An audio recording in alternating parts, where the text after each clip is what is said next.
मैं खत्म कर रहा हूं और हाउस की बात कर रहे हैं। सीजेआई ने यह भी कहा था कि यह प्रक्रिया तब तक लागू रहे अनटिल अनलेस संसद इस पर कानून नहीं बना देती। लेकिन इसीलिए मैं परसेप्शन के मसले पर आ रही हूं। आनंद दुबे, तो विपक्ष की भूमिका बड़ी सीमित है क्या? विपक्ष सिर्फ छोटा मोटा विरोध दर्ज करके, क्या विपक्ष को लगता है कि आप सरकार को घुटनों पर ला देंगे? मेजॉरिटी की सरकार है। गरिमा जी नमस्ते। हमारे देश में ऐसी मान्यता है कि कुछ संस्थाएं स्वायत्त हैं, जैसे सीबीआई, ईडी, इन सब के ऊपर चुनाव आयोग। लेकिन अगर बार बार प्रश्न चिन्ह लगे, संदेह हो, तो विपक्ष क्या सवाल ना पूछे? यदि सीबीआई, ईडी का दुरुपयोग हो रहा है और अगर वो कठपुतलियां बन गई हैं सरकार की, तो क्या आप चाहते हैं कि चुनाव आयोग को भी बनवा दिया जाए? जिस प्रकार हमारी पार्टी शिवसेना के ऊपर जब एक विवाद हुआ कि यह पार्टी किसकी है, चुनाव आयोग का काम था एक निष्पक्ष जांच करने की। चुनाव आयोग ने क्या फैसला दिया? पूरे देश ने देखा कि चुनाव आयोग ने कह दिया कि यह पार्टी ही एकनाथ शिंदे और उनके समर्थकों की है, उद्धव ठाकरे जी की नहीं है। इसे आप दुर्भाग्यपूर्ण स्थिति नहीं मानती हैं?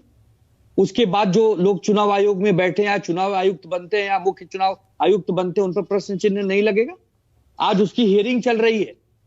हमारे यहां राहुल नार्वेकर जी विधानसभा अध्यक्ष हैं, उनको सुप्रीम कोर्ट ने कहा था 31 दिसंबर से पहले आप सुनवाई देना। जब वो सुनवाई पूरी हो जाएगी और जब वो कह देंगे कि ये 16 लोग अपात्र थे, तो जब चुनाव आयोग के पास हम फिर जाएंगे, किस मुंह से चुनाव आयोग ये कहेगा कि उस समय जो फैसला हमने लिया था वो गलत था और शिवसेना उद्धव ठाकरे जी की है? यह बात भी उतनी ही जुड़ी है जितनी यहां पैनलिस्ट पे बैठे लोग अपनी अपनी बात कह रहे हैं। चुनाव आयोग और चुनाव आयुक्त भी इंसान हैं, हम उनसे उम्मीद करते हैं न्याय की।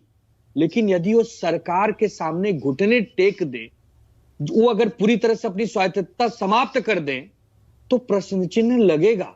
और ये हम नहीं कह रहे हैं, ये देश के महामहिम आदरणीय सुप्रीम कोर्ट की टिप्पणी है कि अच्छा होता कि यदि इसमें चीफ जस्टिस भी होते। तो गुरु भाई कह रहे हैं कि उन्होंने एक सीमित समय के लिए कहा था।